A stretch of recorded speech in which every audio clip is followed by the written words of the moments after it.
Disclaimer, ये anime हमारा नहीं है, हमने सिर्फ से एक्सप्लेन किया है। हे दोस्तों, स्वागत है आपका ड्रैगन बॉल जी की एक न्यू वीडियो में। तो यार इस वीडियो में हम करने वाले हैं ड्रैगन बॉल जी की एपिसोड 211 और 212 का एक्सप्लेनेशन। तो वीडियो शुरू करने से पहले अगर आपने इससे पहले की एपिसोड नहीं देखी तो जल्दी से जाकर देख लें, लिंक मैंने डिस्क्रिप्शन में दे दिया है। तो बिना टाइम वेस्ट करे वीडियो शुरू करते हैं। जैसा कि हमने देखा in the last episode of Dragon Ball Z junior division शुरू हो चुका था, जिसके लिए सभी जी फाइटर्स अरीना में आ चुके थे सिवाय विडेलियन गोहान के, क्योंकि अभी तक नई पंचिंग मशीन रेडी नहीं हुई होती। जबकि इस तरफ ट्रंक्स फर्स्ट मैच बड़े इजीली जीत जाता है। आगे ट्रंक्स के बाद अब नेक्स्ट मैच के लिए ये दोनों आके आते हैं, जिसमें ये छोटा बच्चा रोते हुए ओपोनेंट को ऐसा पंच करता है जिससे उसके होश ही उड़ जाते हैं। एंड अब नेक्स्ट मैच के लिए आगे आते हैं ये दोनों। इकोसा एक 14 साल का एक्सपर्ट, जबकि उसका ओपोनेंट होता है 7 साल का गोटेन। इकोसा उसके बड़े भाई इडोसा के जैसे कम्प्लीटली श्योर होता है कि वही ये मैच जीत कर रहेगा, क्योंकि गोटेन काफी ज्यादा नर्वस हो रहा होता है इतने सारे लोगों को एक साथ देख के। एंड इकोसा गोटेन को देखते हुए ये समझ रहा होता है कि वो काफी ज्यादा डर चुका है और अभी ही वापस जाने को बोलता है। लेकिन गोटेन नहीं जाता और रिंग में आ जाता है, और वहाँ पर आने के बाद भी ऑडियंस को ही देखता रहता है, क्योंकि उसने फर्स्ट टाइम इतने सारे लोगों को देखा होता है। तो अब सभी लोग गोटेन को ही चीयर करने लगते हैं। एंड मैच के शुरू होते ही इकोसा शो ऑफ करके गोटेन को डराने की कोशिश करता है, जबकि यहाँ रेफरी को कंफर्म हो जाता है कि ये गो का ही बेटा है। तो बोलता है कि अगर ये नहीं मैच जीता तो वो उसका नाम ही चेंज कर देगा, और गो के फ्लैशबैक को याद करने लगता है कि वो उस वक्त फाइनल राउंड तक पहुंचा था जब कोई भी जूनियर डिवीजन नहीं हुआ करता था, सभी अडल्ट डिवीजन में। एंड ये सब सोचते हुए कम्प्लीटली श्योर हो जाता है कि गोटेन ही ये मैच जीतेगा। इस तरफ इकोसा की माम उसे चीयर कर रही होती है। एंड तभी ये पता लगने पर कि उसके बड़े बेटे को हराने वाले ट्रंक्स की मदर ये बुल्मा है, तो वो उस पर चिल्लाती है कि उसके बिद्दी बच्चे ने चीटिंग करके मैच को जीता है, क्योंकि अभी मैच शुरू ही नहीं हुआ था, उसे पहले ही स्ट्राइक कर दी थी। तो अब चीची गोटेन को बोल देती है कि वो पहले इकोसा को ये अटैक करने का मौका दे, जबकि यहाँ ट्रंक्स मैच देखने के बजाय अंदर ही बैठा होता है और ये सोच करके अपसेट होता है कि उसे अडल्ट डिवीजन में ऐसा क्यों नहीं लेने दिया।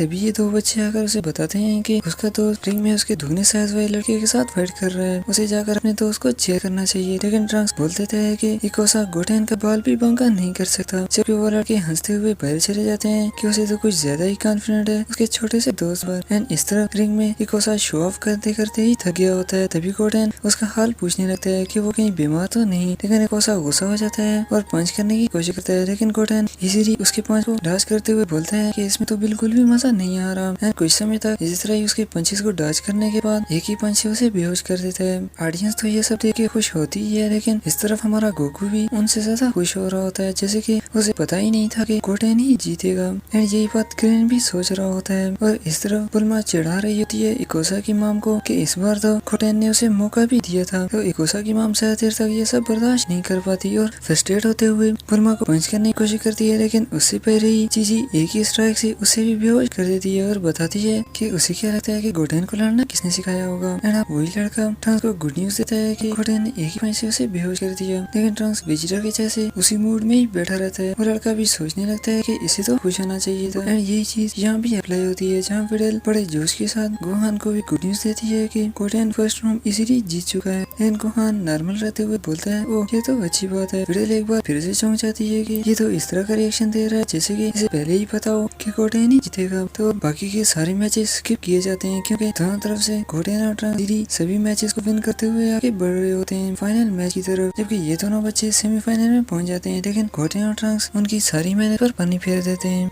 गोकू भी छोटे बच्चों के जैसे सभी मैचेस को खूब एंजॉय कर रहा होता है, जबकि वेजिटा तो गोकू के गम में ही डूबा होता है कि वो एक दिन बाद फिर मर जाएगा। वेजिटा इसलिए परेशान होता है क्योंकि यहाँ एक गोकू ही है जो उसके सारे नखरे सहन करता रहता है। एंड फाइनल मैच के लिए आगे आते हैं 7 साल का गोटेन और 8 साल का ट्रंक्स। रेफरी सभी को बता देता है कि ये भाई काफी अच्छे दोस्त हैं, लेकिन यहाँ अपनी पूरी कोशिश करनी होगी जूनियर चैंपियनशिप का विजेता बनने के लिए। गोटेन और ट्रंक्स के जैसे सभी सी फाइटर्स भी खुश होते हैं कि इस मैच को ही देखने में मजा आएगा, जबकि यहाँ दोनों अब तक फंसे होते हैं। तभी गोहान उनसे बोलता है कि वो जल्दी से इसे ठीक करें, एक ही तो मैच है जो देखना बहुत ही ज्यादा जरूरी है। जबकि फिडेल अब भी सोचों में गुम होती है कि ट्रंक्स और गोटेन दोनों ही सबसे छोटे थे जूनियर डिवीजन में, फिर भी दोनों फाइनल में पहुंच गए। और इस तरफ ये बंदा सेटन को भी बता देता है कि जो दो बच्चे फाइनल में पहुंचे हैं उनमें बहुत ही कुछ खास है, उसे उनकी फाइट जरूर देखनी चाहिए। तो सेटन रेडी हो जाता है बाहर जाकर मैच देखने के लिए, क्योंकि वैसे भी जूनियर डिवीजन की विजेता के साथ उसने एग्जीबिशन मैच भी करना होता है। जब यहाँ ट्रंक्स बताता है गोटेन को कि उसने सिर्फ इस मैच के लिए बहुत ही ज्यादा ट्रेनिंग की है, पूरे 300 गुना ग्रेविटी में। तो गोडेन भी बताता है कि उसने भी काफी सारी नई ट्रिक सीखी है गोहान से, इसलिए उसे भी हराना इतना आसान नहीं होगा। तो मैच की शुरुआत ही दोनों ही वार्म अप के लिए अटैक एंड डॉज में बिजी हो जाते हैं। एंड अब तो वेजिटा को भी ये फाइट देखना ही पड़ती है, क्योंकि उसे भी कंफर्म नहीं होता कि ट्रंक्स ही जीत पाएगा या नहीं। तभी गोहान और विडल भी वहाँ आ जाते हैं और ग्रीन को लगता है कि वो दोनों जानबूझकर ही फाइट रुक गए थे एक साथ कुछ टाइम स्पेंड करने के लिए, जबकि गोहान बोल देता है कि उसने कभी सोचा भी नहीं कि वो विडल से शादी करेगा, वो सिर्फ दोस्त हैं। जबकि गोकू भी बोल देता है कि विडल और गोहान की जोड़ी काफी ज्यादा अच्छी रहेगी। तो विडल ये सुनकर और भी ज्यादा चौंक जाती है और खुश भी होती है कि गोहान के अलावा गोकू और जीजी ने तो उसे उनकी बहू भी बना लिया है, मतलब कि मॉम डैड की परमिशन तो मिल चुकी है, फिर गोहान का अप्रूवल बाकी है। जबकि इस तरफ ये दोनों वार्म अप के बाद बिल्कुल बराबरी भी होते हैं। सभी लोग तो इतने ज्यादा शॉक्ड हो जाते हैं, इनकी फीलिंग आप सभी ने देख सकते हैं, क्योंकि उन्होंने जिंदगी में पहली बार किसी को ऐसा लड़ते हुए देखा होता है। ये कंडीशन शायद विडल की भी होती है। तभी ट्रंक्स आफ्टर मी टेक्निक का यूज करते हुए गोटेन को बैक से स्ट्राइक करता है। तो गोटेन को स्ट्रगल करना पड़ती है रिंग आउट होने से बचने के लिए, और मन में बोलता है कि अब उसे भी सीरियस होना ही पड़ेगा। और अचानक से ही हेड स्ट्राइक देता है ट्रंक्स को एंड उसे भी पंचेस करते हुए रिंग के कॉर्नर तक ले जाता है। तो ट्रंक्स रिंग आउट होने से बचने के लिए हवा में कूद जाता है, लेकिन गोटेन उसकी सुपर स्पीड का यूज करते हुए ट्रंक्स को पीछे से इस तरह से लॉक कर देता है। तो यहाँ उलांग की तो बजी पड़ी है बुलमा के हाथों, और उलांग डिसाइड कर देता है कि सिर्फ एक बार वो इस मुसीबत से बच जाए, दोबारा वो कभी भी भूलकर बुलमा के पास नहीं बैठेगा।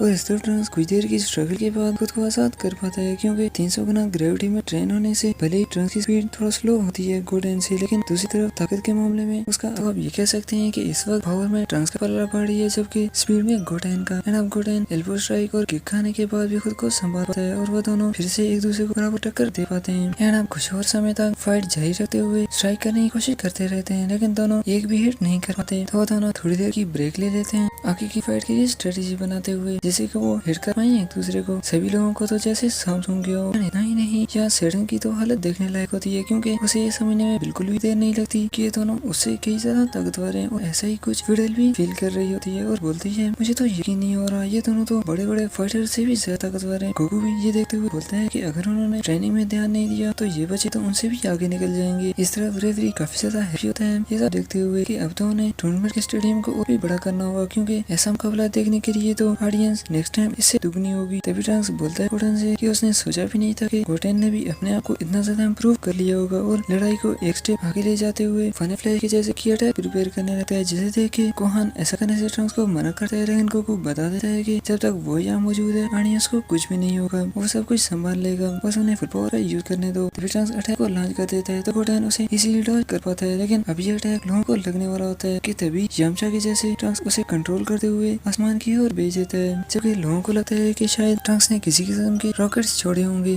बट अनफॉर्चुनेटली सेडन पूरी तरह फिगर कर लेता है कि इनमें तो सेल गेम वाले अजीब लोगों की तरह सुपर पावर्स हैं, जिन्हें हराना उसके बस से तो बाहर है। तभी गोटेन भी कामयाब फायर करता है, लेकिन उसने अभी तक उसे पूरी तरह से कंट्रोल करना नहीं सीखा होता, जिस कारण अरीना की थोड़ी सी छत उड़ जाती है। जबकि विडल शॉक्ड होते हुए गोहान से बोलती है कि शायद वो कोई सपना देख रही होगी। ट्रंक्स एंड गोटेन डिसाइड करते हैं कि वो आगे की फाइट में की अटैक्स का यूज नहीं करेंगे, क्योंकि इससे तो रिंग और स्टेडियम ही डिस्ट्रॉय हो जाएगा। जबकि यहाँ एक और पनिशमेंट काट रहे होते हैं उनकी मदद से, क्योंकि उनकी माँ काफी ज्यादा गुस्से होती है कि वो दोनों ही छोटे से बच्चों से हार गए। एंड तभी वहाँ ये बनता आकर उनकी माँ को बताता है कि उसे एक बार ट्रंक्स एंड गोटेन की फाइट देखनी चाहिए, वो कोई आम बच्चे नहीं है, ऐसा लगता है वो किसी दूसरे प्लेनेट से आए हो। लेकिन वो कन्विंस नहीं होती कि ट्रंक्स और गोटेन जैसे भी हों, हैं तो इंसान ही, अगर वो इतना ताकतवर बन सकते हैं तो मेरे बच्चे क्यों नहीं। इस तरफ ट्रंक्स बोलता है गोटेन से कि अब वो इस मैच को खत्म करने वाला है। अचानक से गोटेन को पकड़कर ऊपर भेज देता है और एनर्जी को इतना कम कर देता है कि गोटेन उसे सेंस भी नहीं कर पाता। ट्रंक्स ऐसा इसलिए करता है क्योंकि उसे पता होता है कि वो स्पीड में गोटेन से ज्यादा तेज नहीं, तो वो गोटेन को चकमा देने के लिए उसकी की को ही हाइड कर लेता है। और कुछ देर गायब रहने के बाद अचानक से गोटेन को इस तरह से ग्रैब कर लेता है जैसे गोटेन ने ट्रंक्स को किया था, लेकिन इस बार पहले से कुछ अलग होता है। ट्रंक्स ने तो थोड़ी सी पावर का यूज करते हुए गोटेन से खुद को आजाद कर लिया था, लेकिन गोटेन पूरी कोशिश करने के बाद भी ऐसा नहीं कर पाता, क्योंकि गोटेन की पावर पहले से ही काफी ज्यादा कम होती है ट्रंक्स से। तभी ट्रंक्स हार मानने को बोलता है कि वो उसे ज्यादा नुकसान नहीं पहुंचाना चाहता, लेकिन गोटेन नहीं मानता और उसकी पावर को करने लगता है। एंड पावर को करते हुए अचानक से ही वो सुपर सैयन में ट्रांसफॉर्म हो जाता है, और सुपर सैयन में ट्रांसफॉर्म होते ही इसीलिए खुद को आजाद कर देता है। लेकिन वो वापस से ट्रंक्स के ऊपर अटैक नहीं करता, क्योंकि आते हुए गोहान ने पहले ही बताया था कि वो रिंग में सुपर सैयन शक्तियों का यूज नहीं करेंगे, लेकिन अब वो न चाहते हुए सुपर सैयन बन गया होता है, तो इसलिए वो ट्रंक्स पर वापस से अटैक नहीं करता और आ जाता है नीचे रिंग में। जबकि यहाँ गोकू काफी ज्यादा इंप्रेस हो जाता है कि इतना छोटे होते हुए भी सुपर सैयन में कैसे बदल गया। एंड यहाँ डीवीजी की एपिसोड 212 खत्म होती है, एंड यहाँ डीवीजी की एपिसोड 211 खत्म होती है।